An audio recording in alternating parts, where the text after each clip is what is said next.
My name is Nick Script. This is the P2W Fantasy Podcast. And as always, this podcast is partnered up with the Fantasy Points Media Group, which is a partner of fantasypoints.com, which I work for. I do a midweek mailbag for them. I also do a Sunday show covering bets. Fantasypoints.com, it's a one-stop shop for everything fantasy football you are looking for. Articles, advanced data, research, projections for the week. There's a cool fantasy Discord with the fantasy analysts and the subscribers all in one. A bunch of media content, just really whatever you're looking for the fantasy world, it's on fantasypoints.com. Use the promo code P2W22 for a discount. We have the Week 9 start show. Let's get it.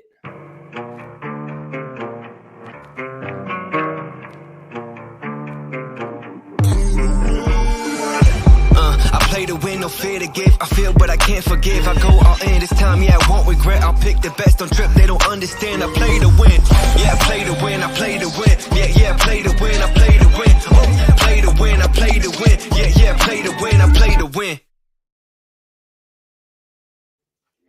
So the purpose of this show every week is to give you guys some non-obvious starts that I feel like can beat their projection. So sometimes they might seem obvious. A lot of the times they are not. And I always reflect every single week on what happened last week. It's part of me being accountable. I always talk about the hits. I'll victory lap the good things, but pretty much every single week for my different calls, I talk about the things that didn't go good. So last week was a really good week, actually, as far as the hits go. Had some misses as well. For week 8, some of the suggested starts, Kirk Cousins, he had a nice game, so that was a hit. Daniel Jones, really poor game. That was a miss. Tony Pollard, I feel like everybody was talking about him, had a huge 33.7 fantasy day versus my Bears. DeAndre Swift was right around where he was projected at, so we washed that one.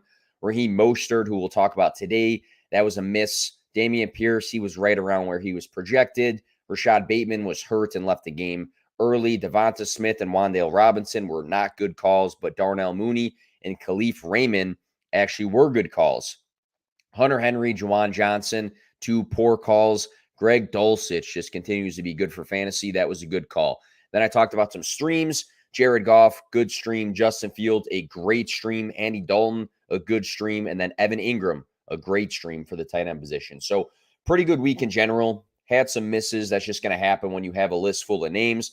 Same thing for this week, though. I'll have a series of different guys that I like for this week to beat their projections, help your fantasy teams.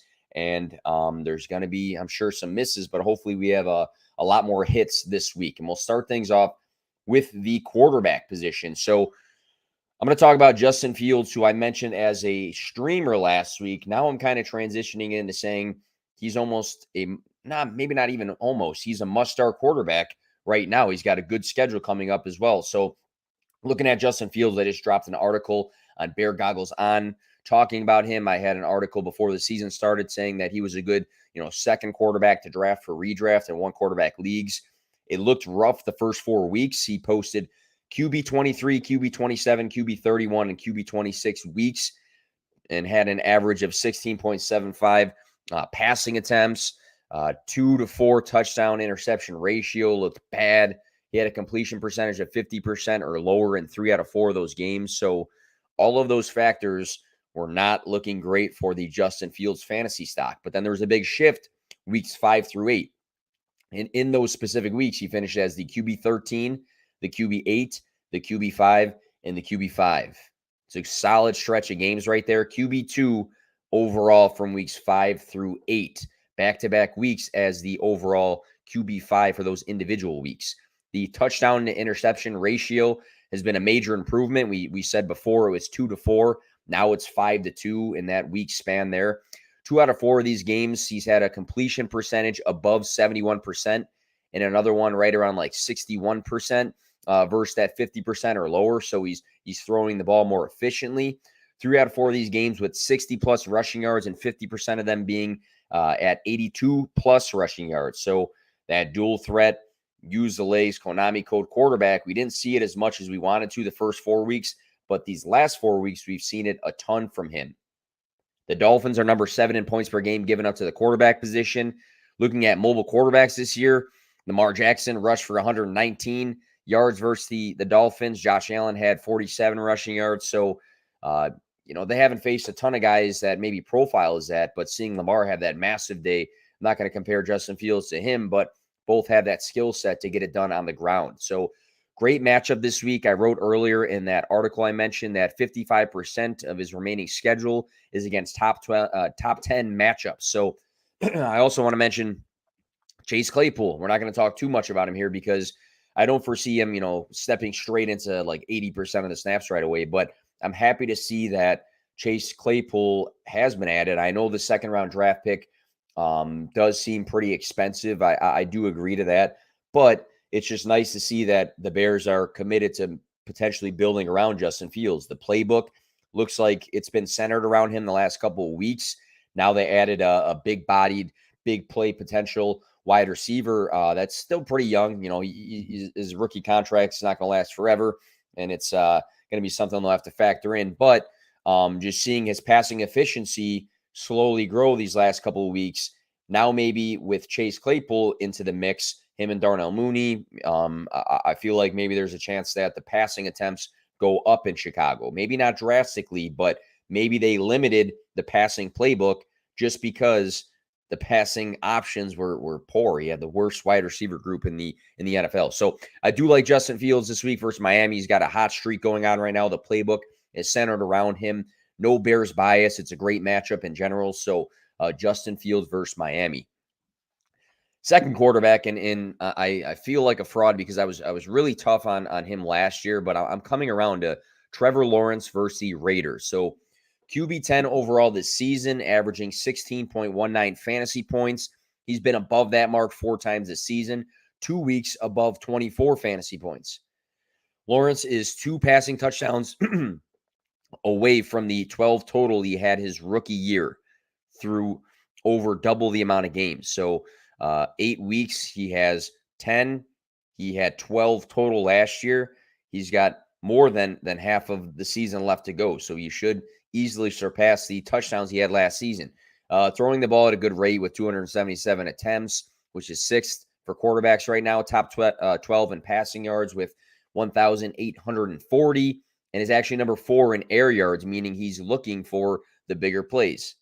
So glimpses of some upside this season. Week 3, he passed for 3 touchdowns versus the Chargers. Week 6, he rushed for 2 touchdowns in a game that he completed 20 out of 22 passing attempts versus the Colts. And then in week 7 versus the Giants, he had 310 passing yards. So we see glimpses of upside from Trevor Lawrence with, a handful of touchdowns in a game thrown, rushing the ball for touchdowns, and then high passing yards. So maybe those things don't stick on a weekly basis, but seeing those glimpses is a good sign. Now in week 9, he faces the Raiders, who are giving up the most points per game to the quarterback position and the 8th most passing yards per game. Dalton last week threw for 222 and 2 touchdowns. Davis Mills the week prior, 302 passing yards and 2 touchdowns. Mahomes had a 4-touchdown day, but that's Patrick Mahomes. But still, we can keep going and giving examples. But the point being made here is that it's a good Lawrence matchup. I feel like it's going to be a good Lawrence week. On a side note, it's wild that this guy's getting Calvin Ridley next year. So there's some dynasty implications for that added weapon to his arsenal. One more quarterback to mention this week, and I feel like you have to mention this guy. It's a pretty good matchup. He's been a huge surprise this season. Geno Smith versus Arizona. One of the biggest surprises of the year has to be Geno Smith and what he has done for fantasy football. You'd have been canceled if you would have ranked him where he currently is sitting at, which is the QB 7 overall, averaging 18.22 fantasy points per game. Number 8 in passing yards with 1,924. Number 7 in air yards. 5th in touchdown passes with 13. Player Profiler ranked him number 1 in QBs, 4 QBs in accuracy rating.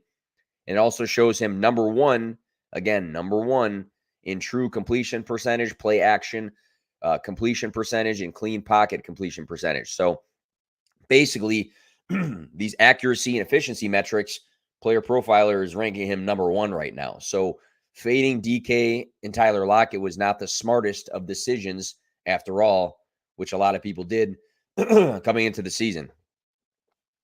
He draws Arizona, who, he had a down week against, but are a good matchup on paper. They're giving up the 6th most points per game to quarterbacks. The Seahawks won that week the last time they played this season, 19-9. So, Geno didn't even have to throw a touchdown in this one for them to get that dub.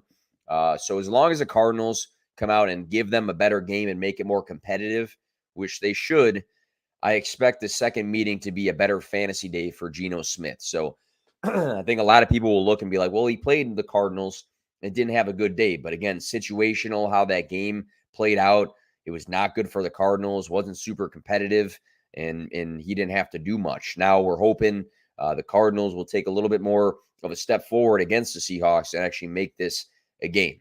So he's coming off of a 19-ish fantasy point week against the Giants. I feel like Geno Smith is due to get back on track in this game. He looked good with DK and Lockett, which, again, a lot of people were surprised to see. So we'll shift over to the running back position. Week 9 starts. And I whiffed last week on this guy, but I feel like I have, an opportunity to make up for it by saying his name again, and it's Raheem Mostert versus my Chicago Bears. So Tony Pollard ran for 131 rushing yards and 3 touchdowns last week. It was brutal. We were at the bar watching the game. There was this Cowboys fan, and I mean, I've never seen her before. She was wearing the jersey, power to her, but she was just screaming nonstop every time the Cowboys did anything, like literally anything. And, usually you clap for something at a bar or people cheer and stuff, but like it was one of those like, I got to stick it to these guys sort of celebration. And it happened a lot with Tony Pollard because he went crazy against the Bears, which was a call of mine coming into that week. But I feel like a lot of analysts said that as well. But here's some other running back examples versus the Chicago Bears. Ramondre Stevenson scored a touchdown and had 8 receptions. Brian Robinson scored a touchdown and combined with Antonio Gibson for 95 total rushing yards. Dalvin Cook, 94 rushing yards and 2 touchdowns. 146 rushing yards for Saquon Barkley, 80 rushing yards and a touchdown for Dameon Pierce. So Chicago has been very bad against running backs, and they just lost Roquan Smith at the linebacker position, who is now in Baltimore. I whiffed on calling Mostert for a good week last week. He scored 7.7, but was efficient, averaging 4.6 yards per carry, 14 for 64 in that game. But the Dolphins, they went down 14-0, and they ended up having to use the passing game a lot more. They relied on Tua and Tyreek and Waddle to actually win them that game. Jeff Wilson's now in Miami, back reunited with head coach Mike McDaniels, who was his former OC in San Francisco when he was teammates with Raheem Mostert.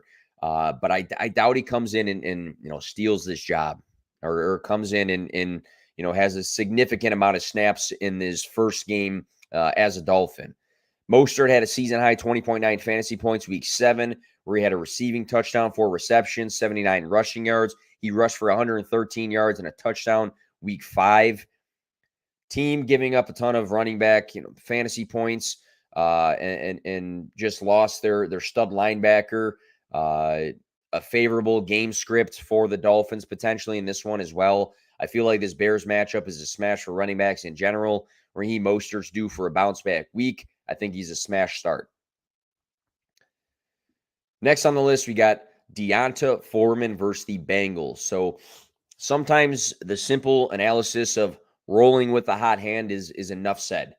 It's wild that he had exactly on the dot 118 rushing yards 2 weeks in a row versus Tampa and Atlanta. Like, what are the odds in the world that a guy runs for the exact amount of yards 2 weeks in a row and it's over 100 yards? It's not like he ran for 10 yards back-to-back weeks. We saw the yardage production last year for Foreman in Tennessee when he filled in for Derrick Henry. Week 12, he had 109 rushing yards. Week 15, he had 108 rushing yards. Week 17, he had 132 rushing yards. So it's not like we haven't seen recently him do this, him gain these yards on the ground. He tied for the RB4 overall the last 2 weeks. So if we're looking at running backs across the last 2 games, rank him for fantasy. He's tied for RB4 overall. He's averaged 24.2 fantasy points. Chuba Hubbard may be back. He was limited, though, in Wednesday's practices.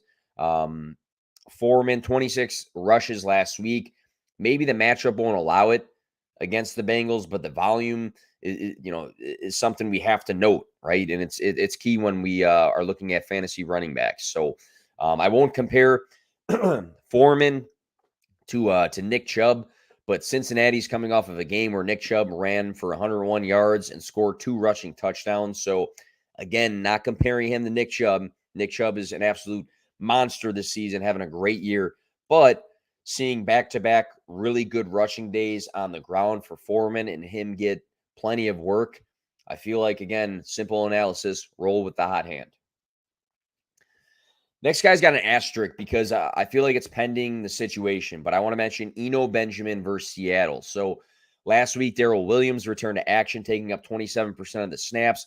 Eno led the way, though, with 74% of the snaps against the Vikings.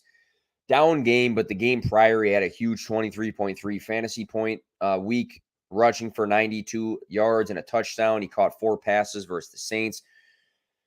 Last night, the one thing I want to mention here is James Conner. He's listed as day-to-day, so I guess he's an asterisk if he suits up. But, I don't know if Conner comes back. Is he going to see 10% to 20% of the snaps? Is he going to take 90% of the snaps? I'm not entirely sure, but I don't think it looks great right now for him to suit up for this game. But, again, you have to adjust to news as it comes into you. So the one safety, though, when it comes to Eno Benjamin's floor right now, is that even if he doesn't get a ton of opportunities on the ground, if he is the lead back, he's staying part of the passing game. He's had 12 targets the last 2 games, and the important note here is that's with DeAndre Hopkins back in the mix. Seattle gives up the 9th most points per game to running backs on the year. I mentioned the Cardinals not competing last time when I was talking about Geno Smith, but I feel like should this be a battle, it would be in the favor of Eno Benjamin, especially seeing that he gets involved in the passing game. Seattle is on a hot streak, though, beating the Cardinals, Chargers, and Giants the last 3 weeks. So, it's not the matchup that we thought it would be coming into the season. So, again, pending James Conner and his status for the week, I do like Eno Benjamin as a guy getting work both on the ground and through the air versus the Seattle Seahawks this weekend. And the last running back I want to mention, Jamal Williams versus the Green Bay Packers. So I had this video, and I listed DeAndre Swift as a trade target right now for redraft, and I stand by that. I think he gets schemed into passing work even more so now with the T.J. Hockenson now being a Viking, which fits T.J. Hawkinson's actual appearance. But I also think he will gradually get back to 100%. Unfortunately, though, Swift was sidelined for practice on Wednesday today. Head coach Dan Campbell came out and said something along the lines of they may have given him too much work in week 8. They love Swift, but he's not ready. So it sounds like there's a chance here that DeAndre Swift either doesn't play this week or, again, is very limited in the actual workload. So it sounds like, this Jamal Williams revenge game narrative versus his old team, the Green Bay Packers, might be a thing, even though it's his second season in Detroit. So it's not like fresh blood here, but solid 22.67 fantasy point week against Miami last week. He had 10 carries for 52 rushing yards, 2 rushing touchdowns, and 3 catches. Down week in weeks 5 and 7, but both of weeks 4 and 5, he had 24.7 and 23.9 fantasy points. Detroit is comfortable giving Jamal Williams the goal work, which has been frustrating sometimes when DeAndre Swift is actually active. He's number 5 for running backs in red zone touches. He actually has 4 games this season, Jamal Williams, of 2 rushing touchdowns in a specific game. Number 2 for running backs in total touchdowns. So he's scoring a ton of touchdowns, and you can't bank on touchdowns on a weekly basis, but he is producing them and he's getting the goal line work. He's getting the red zone work. So again, Chance Swift is out, or at least very limited in this one. We've seen the upside Jamal Williams has brought because of the touchdown potential. 3 games above 20 fantasy points. I do like Jamal Williams against his former team, the Green Bay Packers.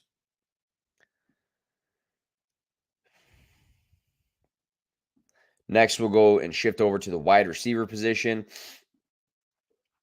And I got a handful of guys here, and not a lot of obvious ones. Some guys that are started in under 50% of leagues, and we'll talk about them. And again, I like to come on these podcasts and talk about guys that maybe you're juggling playing them or not. Maybe you're juggling putting them as your flex. Maybe you're deep at wide receiver and you're not too sure of who to start. First one I want to mention, Joshua Palmer versus the Falcons. So we already knew that Mike Williams was going to be out of this one. Then I saw reports that detail that there might have been a setback for Keenan Allen during the bye, which, if you have Keenan Allen, you were hoping that he was going to get healthy over the bye and be ready to go in this specific game. But Palmer logged a full practice on Wednesday, but monitor this because I swore he had this change of like questionable to healthy to questionable. So keep an eye on his status, but I did read up that he logged a full practice. Last game Palmer played was week 6, where he saw 12 Justin Herbert targets. Solid, right? Solid.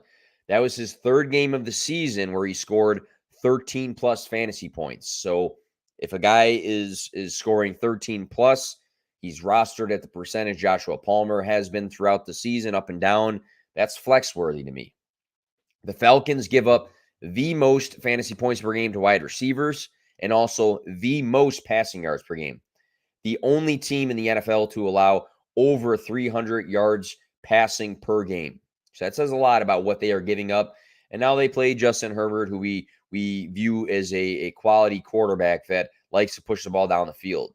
Last season, as a rookie, Joshua Palmer scored a touchdown in every game. He saw 60% of the snaps in. And he continued to produce for fantasy this season when he's been given the opportunity. So if you just do the simple math here, history of performing for fantasy when given the opportunity, the potential for the wide receiver 1 and the wide receiver 2 in LA to be out this week, and a great matchup for wide receivers for fantasy, Palmer seems to me to be a smash play, probably a great DFS play if you play that. Next on the list, Tyler Boyd versus Carolina. Another player I listed as a trade target in my recent video just because he had a super average week against Cleveland on Monday with 12.8 fantasy points, and there was higher expectations due to Chase being out. Bigger picture, though, the Bengals only had 229 total yards in this game, which was the lowest that they've seen all season. So it's not like this individual had a really down game, but just in general, the team was under expectations for their total output for the game. He did end up scoring his 4th touchdown in this game.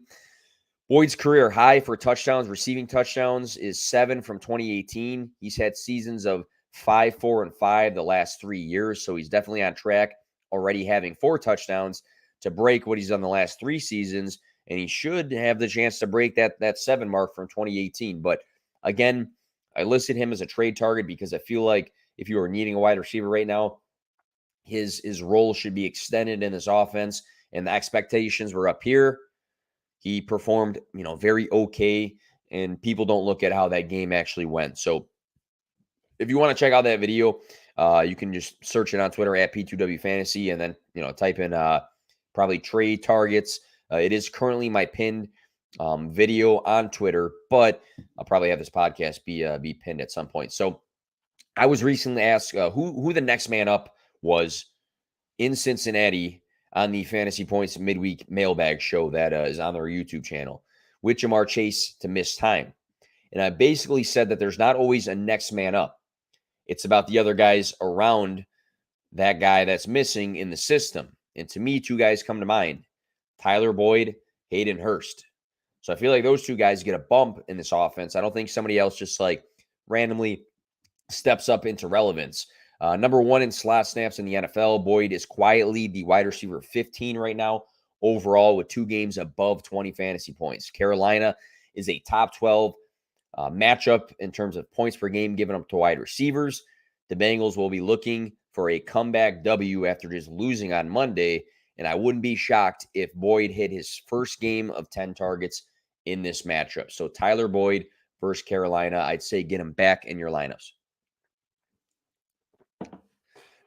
Next on the list, I'm sure he's started in a lot of leagues right now, but some teams are deep and didn't expect him to have the season he has been. But Chris Olave versus Baltimore. So 10-ish fantasy points for Chris Olave this past week.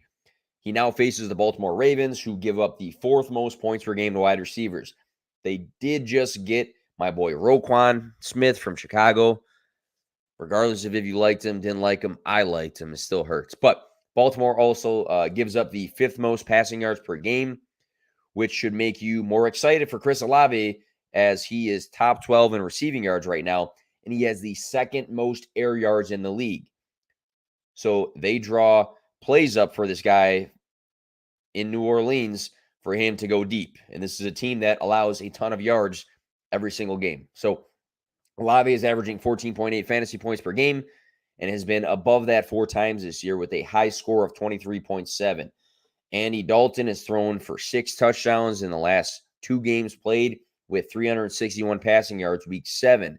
This random hot streak for Andy Dalton that all of us expected, of course, or not really, it impacts Chris Olave. So I really like Chris Olave. He still might be one of the only wide receivers that we expect to be, a big impact on this team, actually active in this game, with those other vets and Michael Thomas and Jarvis Landry not being in action. But I thought last time I checked with Jarvis Landry, he might have been projected points. But I still love Chris Olave having that amount of air yards for the season and the plays being drawn up for him to go deep in this matchup against a team giving up a lot of passing yards. Next on the list, Romeo Doubs versus Detroit. So Aaron Rodgers made these comments prior to week 8, basically saying that the wide receiver group, especially the young guys, needed to step up and be more consistent in the offense. So he had these comments. A lot of people were kind of looking at Romeo Doubs and said, he might be talking about this guy because he caught 0 of his 4 targets in week 7. Week 8 rolls around, tough Buffalo matchup. The rookie caught 4 of his 7 targets for 62 receiving yards and a touchdown. 3rd week above 13 fantasy points and his 2nd best outing for fantasy on the year. Christian Watson, the other rookie, left the game with a concussion. Allen Lazard right now has been limited at practice. And this, you can say whatever Detroit's record is, but it's an important NFC North game. It is. 5th most points per game given up to wide receivers for fantasy. That's Detroit. Detroit's also giving up the 6th most passing yards per game this season. It's a soft matchup defensively, but the Lions' offense on the other side of the ball have generated enough points this season to actually make games, right? It's not like teams are just, smoking them 40-0 every single game. They're actually doing okay on offense themselves, so that actually creates some okay game scripts. So due to the matchup, due to the bounce-back performance that may have gained back Aaron Rodgers' trust this past week, due to the potential of missing pieces still in Green Bay, they didn't go and trade for anybody, which probably should have, but it is what it is. I do like Romeo Doubs this week against the Detroit Lions.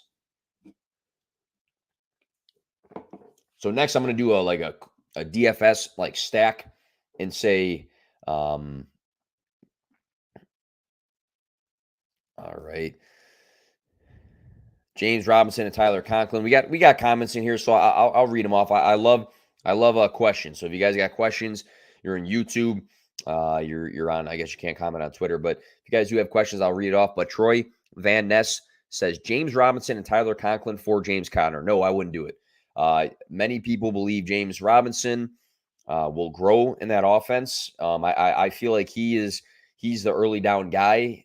Michael Carter, it is what it is. I'm gonna say it, but I feel like he's more of the complementary back, maybe the passing down back. But James Robinson's more of the big bodied guy that I feel like is gonna earn that role later through the season as the early down back. Maybe it's a split backfield, but just seeing the health of James Conner, he hasn't played, so I'm not running to go and trade for him. He hasn't been super efficient either in the games that he's actually been healthy, James Conner. Tyler Conklin is the guy you can actually plug in lineups. I feel like I'm going to talk about him in a little bit. And we got Wes Eastley. DraftKings is going to start giving you 1 point for every time Aaron Rodgers yells at Doubs. Could be the case. So maybe if he performs well and he gets yelled at, you can capitalize on that for DFS purposes. But I'm going to do a DFS stack here. I talked about Trevor Lawrence. I'm going to stack him with saying start Christian Kirk versus the Raiders. So Kirk opened up the season great across the first 3 weeks as the sixth best wide receiver during the span. He averaged 20.1 fantasy points during those 3 weeks. It looked like the massive contract that he got and shocked the world with was actually worth it. Then he went on to score under 11 fantasy points in 4 out of 5 of his next games. So he sloped downwards, 40 or less receiving yards in 4 out of 5 of those games after the first 3 weeks. Week 7 versus the Giants was the exception. He went for 96 receiving yards. And that one, I think he had like 17-ish fantasy points. I still have faith in Kirk just based off of what we saw early on. He's also seen 17 targets in the last 2 games, and obviously is still a big piece of this offense. So I spoke earlier about how the matchup was good for Trevor Lawrence and how he was going to have a good day. I think this just trickles down to it equaling a good day for Christian Kirk. He's leading the team in targets, receptions, and receiving yards. Evan Ingram stepped up too. Really like that. But again, quarterback having a good day. We saw 3 very, very good weeks early on for Christian Kirk. He's still getting targets right now. I feel like this is the back on track game for Christian Kirk versus the Raiders. Next on the list, the last true wide receiver start, I want to talk about Juju Smith-Schuster versus Tennessee. It is the Sunday night game, but coming off of a bye, I feel like it makes people forget the player trends and the recent performances with the focus everywhere else. So guys are out of the mix on a Sunday. They're not on your red zone. They're not on your TV. And you focus on everything else. And then when they come back, you kind of forgot how things have been going. And for Juju, it directly relates to him because he has exploded his last 2 games. Back-to-back weeks over 22 fantasy points. Back-to-back weeks with a touchdown, 113, then 124 receiving yards in those 2 games. The sort of performances that we've been waiting since his arrival in Kansas City. He's projected around like 12 fantasy points on ESPN right now, something around that. But I feel like that doesn't really follow the current trend that he's on, is the wide receiver 1 for Patrick Mahomes. The Titans are 6th in points per game given up to the wide receiver position, so a good matchup there. Follow momentum, follow hot streaks, stay on Juju until something changes. So he still should be in your lineups. All right, so I want to shift gears and actually talk about, let's go. Oh, my guy, Larry. What's up, Larry? He says, sup, Nick, my guy, Myers or Pickens rest of season PPR. So, man, I can see a case for either one of them because I feel like Jacoby Myers has been very consistent getting work. He's really the only wide receiver you can play right now for the Patriots. He's had very, very good weeks. No Chase Claypool takes out some of the targets that were coming his way, and he was actually seeing pretty decent targets for George Pickens, who looks like he has a connection with Kenny Pickett. And he's been a guy that's had some really big plays this season, stretches the field for them, finishes weeks with decent receiving yards. So I feel like, if this is a 1-for-1 trade, I'd be wary. I feel like I try to make it a little bit more suitable for addressing another need. Like if the other guy needs a tight end and you need a running back, maybe you can work that in. But just who's going to be better the rest of the season? I'd say the safer pick right now would be Jacoby Myers. The higher upside pick would be George Pickens, especially now with no Chase Claypool. So I guess it's the way you want to approach that sort of view. But shifting gears here, so not necessarily starts for wide receivers. I want to mention, and I'm going to spell it right maybe next time, but let's see. League is spelled with the E at the end. Fixed it. Let's get it. So week 9, deep league wide receivers. And if you're listening in your car, I put it on the screen and it did not say league. It said something in like Latin or something. But week 9, deep league wide receivers. I want to mention 2 guys that if you are in a deeper league, maybe it's a dynasty league, and you're really looking for somebody to play, your back's against the wall, think about looking at these 2 guys. So again, deeper leagues, I'm not saying start them everywhere. The first one, Demarcus Robinson versus the Saints. So Demarcus Robinson, he was on the Chiefs in the past. Now he's on the Baltimore Ravens. 0.5% rostered on ESPN, 12% rostered on Sleeper. 8 targets last game with Mark Andrews exiting and Rashad Bateman only playing 17% of the snaps. Devin Duvernay has been the guy I've mentioned before because he stayed involved with the offense, but he played around the same snap percentages. Demarcus Robinson, 66% for Duvernay, 63% for Robinson. But the big difference was Duvernay had half of the targets Robinson had last game, 8-4. The Saints are a top 10 matchup in points per game given up to the wide receivers. And if there's no Bateman and potentially no Mark Andrews, somebody might have to step up in a deeper league. Maybe I take a look at Demarcus Robinson.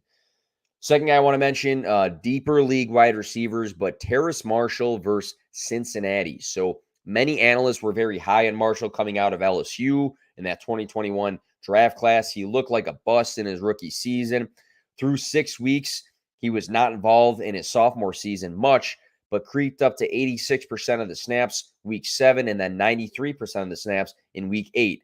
Obviously, Robbie Anderson leaving cleared up some space for somebody to step up in the Carolina Panthers offense. So 9 targets last game from PJ Walker. He caught 4 of them for 87 receiving yards and finished with 12.7 fantasy points. So we saw the potential to see some volume and receiving yard upside this past week. So maybe neither are sticky moving forward, but it's worth noting. We want to pick up on trends, pick up on player role changes.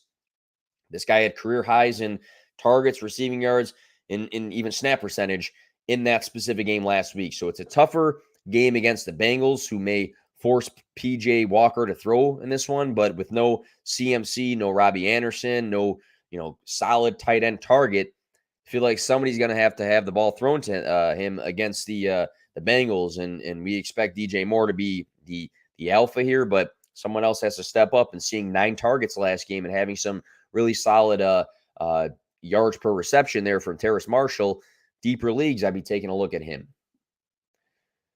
So next we'll go to the tight end position starts.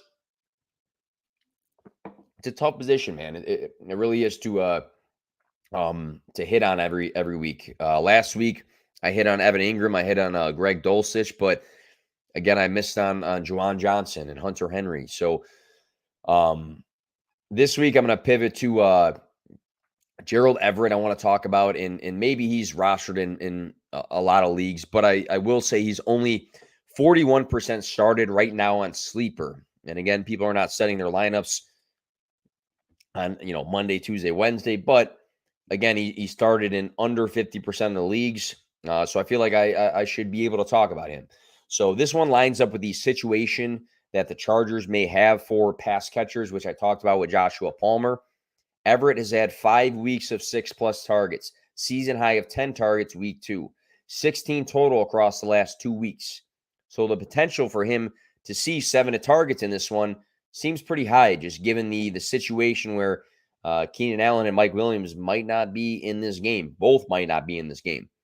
3 weeks under 8 fantasy points, but also 3 weeks above 13. I like Everett to have one of those better days in this game.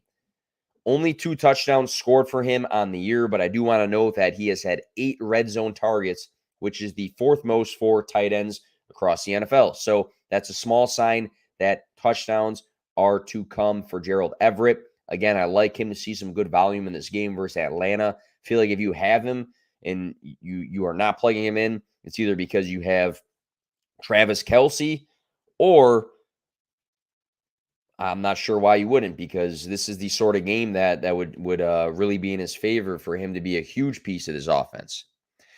Next guy, not as much of a push in a must-start situation, but I do want to talk about Tyler Conklin versus Buffalo. Weeks 5 and 6, he scored 0 and 2.7 fantasy points on 3 total targets across those games, which made him a drop candidate, I guess, but that's really reflective in his roster percentage. 22% rostered on Sleeper and 25.1% on ESPN. So I come out with a streaming video. He's probably going to be on that one. He's more of a streamer versus a must start.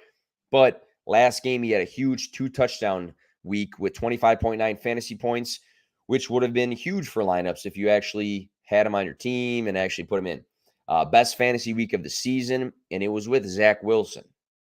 Buffalo is a tough matchup, which might mean more to the wide receivers to me, because Conklin has a 7.1 average target distance. So it's not like it's a tough matchup. They can't really spread the ball down the field. They can't really hit the deep targets.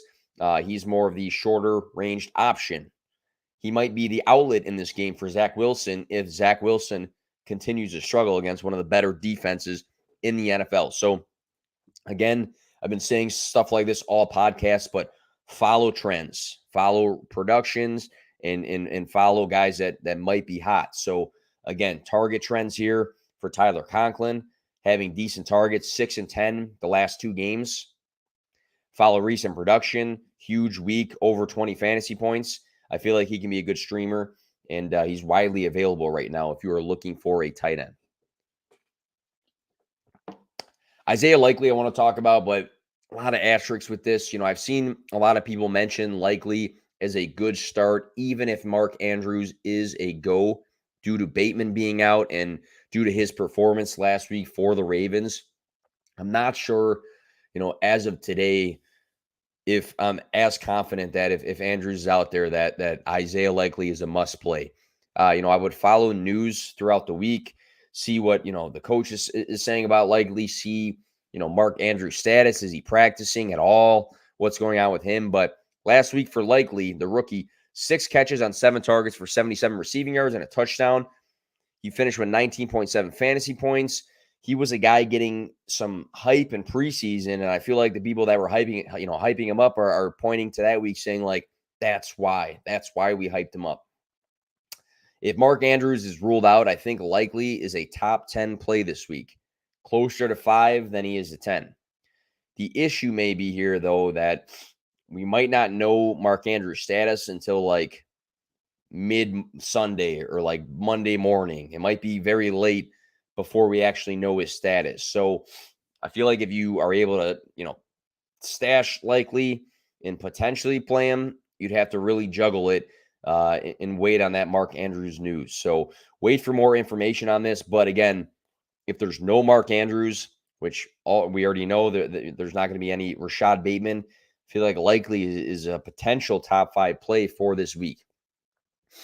Lastly, in super deep leagues, take a look at Brevin Jordan, I guess, because he saw 56% of the snaps last week and had 4 targets. He had a top 12 fantasy. He had some top 12 fantasy performances last season. Nico Collins has been ruled out. Brandon Cooks may not play as well. I'm not sure what the hell is going on over in Houston against the undefeated Eagles for tomorrow, but they're going to have to throw the ball to somebody. So again, super deep leagues, maybe you take a look at him. But thank you guys for tuning in to the P2W Fantasy Podcast. Again, if you do not follow me on Twitter at P2W Fantasy. I produce content in all different forms on a daily basis. Short videos, podcasts like this, YouTube videos, threads, infographics, just stat drops. Try to stay as active as possible with the intent, name of this podcast, to help you guys play to win. Good luck in week 9, guys.